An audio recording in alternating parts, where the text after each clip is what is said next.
Many years ago, while living in Amsterdam, I ended up kind of owning a Basset Hound, though he really owned us.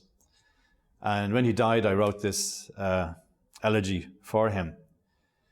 And I'd always been fascinated by the notion that God and dog are the same word, read in opposite directions.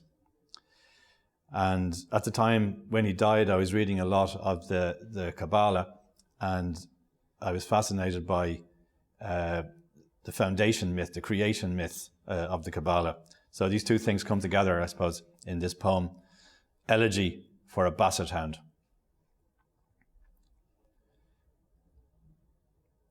Other dogs feared you, perhaps rightly.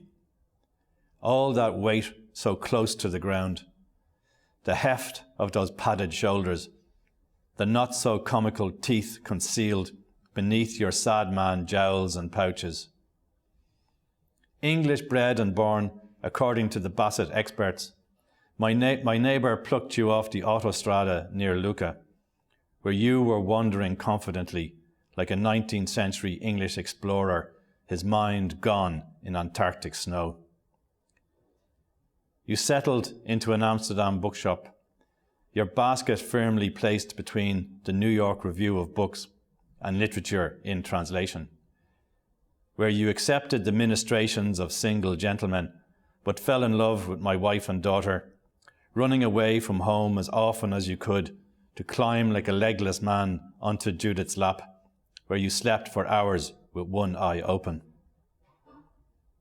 Untrainable, unbiddable, I could barely hold you back on the days I took you with me to collect Sarah from her school, and you made a beeline through the crush of mothers and bicycles to the class where the children fought to touch your mighty ears as you gambled ponderously on giant paws like an Ottoman pasha in his harem.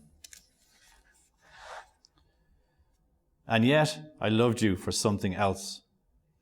How on a brown December night, when the light had soaked into the wet ground, I saw you through the dusk of Utrechtsestraat, with trams and tea-time traffic crashing between us.